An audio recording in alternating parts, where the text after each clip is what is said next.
नमस्कार विद्यार्थियों, मैं अर्चना रघुवंशी आपके सामने कक्षा 10वीं की कविता समता की ओर कवि मुकुटधर पांडे जी का भाग 2 पढ़ाने जा रही हूँ।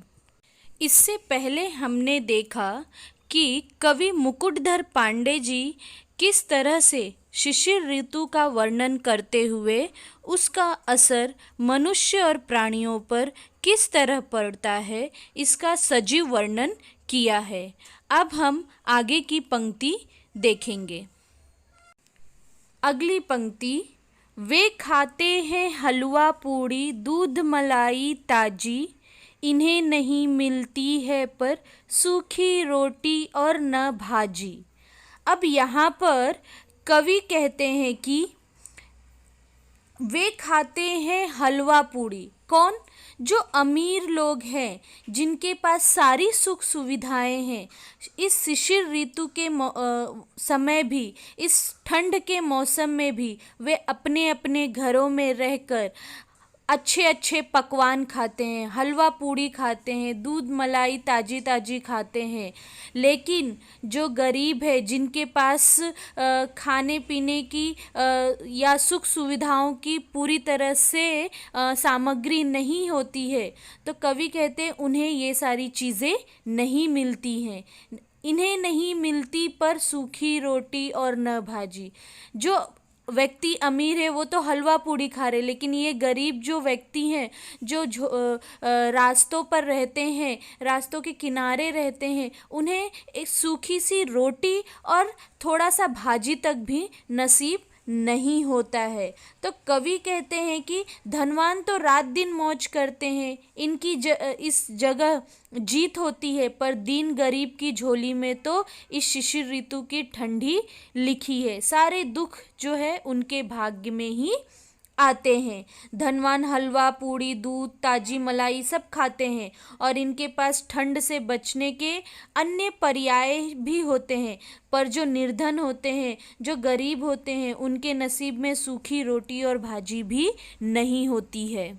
अगली पंक्ति, वे सुख से रंगीन कीमती ओढ़े शाल दुशाले, पर इनके कंपित बदनों पर गिरते हैं नित पाले। शाल जो ओढ़ने के, ठंड में ओढ़ने के काम आता है। दुशाले भी एक तरह की चादरें होते हैं जिसे पश्मीने के चादरें कहा जाता है। कंपित यानी कांपते हुए, बदन यानी शरीर, नित अर्थात हमेशा, पाले यानी ओस जो ठंड में गिरती है। तो कवि यहाँ पर कहते हैं कि वे शिशिर ऋतु में ठंड से बचने के लिए, कौन? जिनके पास सारी सुख सुविधाएं, जो अमीर व्यक्ति हैं, जो जिनके पास ठंड से बचने के साधन हैं, ऐसे व्यक्ति जो है रंगीन कीमती शाले दुशाले ओढ़कर सुख की नींद सोते हैं। पर जो निर्धन है, जो गरीब है, वो इस बर्फ के ओलों की मार नंगे बदन जो है सहते हैं। उनका पूरा बदन ठंड से कांपता है। धनवानों के घर सारी सुविधा युक्त सुसज्जित होते हैं, लेकिन इनके पास कुछ नहीं होता है। ये उस ठंड में कांपते हैं, बाहर उसी तरह से सोते हैं। और जो अमीर व्यक्ति हैं वो क्या करते हैं, अपने अपने घरों में कंबल रजाई लेकर आराम से सोते हैं। अगली पंक्ति, वे हैं सुख साधन से पूरित सुघर घरों के वासी, इनके टूटे फूटे घर में छाई सदा उदासी। पूरित यानी परिपूर्ण, सुघर यानी सुंदर सुसज्जित, घर गृह, वासी वहाँ पर रहने वाले। अब यहाँ पर उदासी निराशा। अब यहाँ पर कवि कहते हैं कि वे हैं सुख साधन से पूरित, यानी जो अमीर लोग हैं वे सारी सुख सुविधाओं से परिपूर्ण हैं।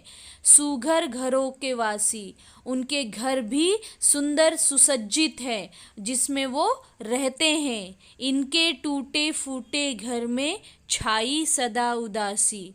और जो गरीब है, जो निर्धन है, उनके घर में उनके घर कैसे हैं, टूटे फूटे हैं, छोटे से घर हैं, झोपड़ियाँ हैं और सदा उनके घर में क्या होती है, उदासी छाई रहती है, चाहे कोई भी मौसम क्यों ना हो।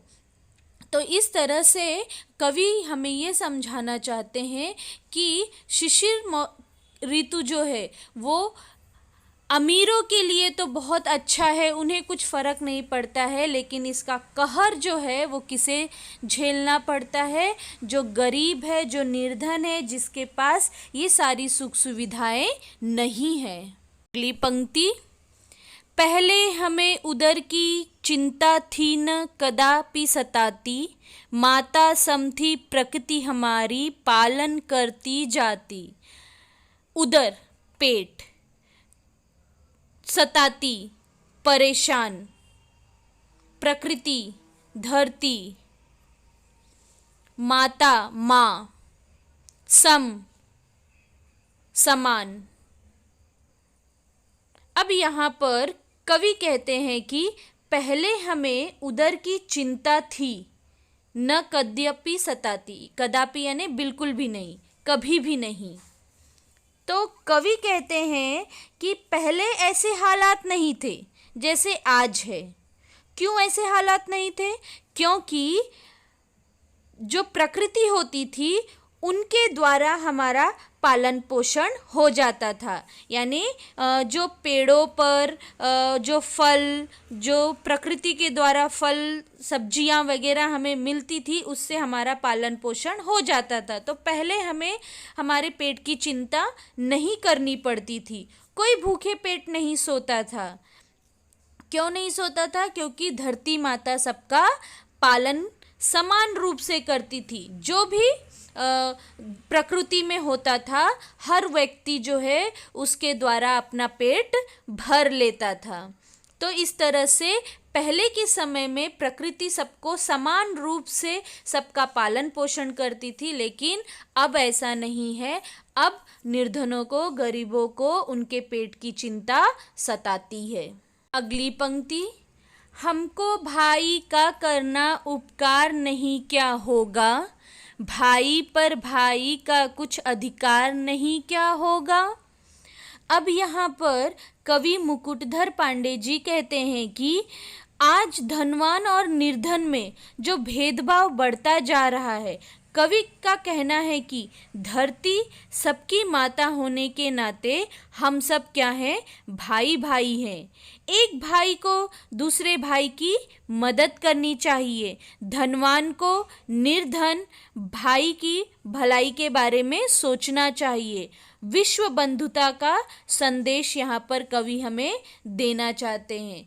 कवि कहते हैं कि आपस में हमें भेदभाव नहीं रखना चाहिए, क्योंकि चाहे धनवान हो चाहे निर्धन हो, इस धरती पर सभी लोग जो है समान है, ऐसा कवि इस कविता के माध्यम से हमें समझाना चाहते हैं। धनवान यदि है कोई व्यक्ति तो उसे निर्धन व्यक्ति की मदद करनी चाहिए, तभी तो क्या होगा, समाज में ये जो विषमता है, ये जो ऊंच नीच की भावना है, ये दूर हो पाएगी और विश्व बंधुता का जो एक नारा है, जो विश्व बंधुता की बात है, वो निर्माण हो पाएगी। इसलिए निर्धन लोगों के बारे में सबको सोचना चाहिए और विश्व बंधुत्व के नाते उनके कष्ट दूर करने चाहिए। तो इस प्रकार से कवि जो है यहाँ पर समानता की बात हमें सिखाते हैं कि हमें समाज में रहकर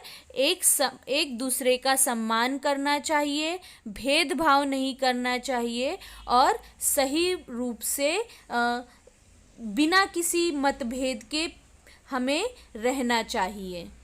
थैंक यू फॉर वॉचिंग। ये भावार्थ दिया गया है, वीडियो को पॉज करके आप यहाँ से देखकर लिख सकते हैं। Thank you.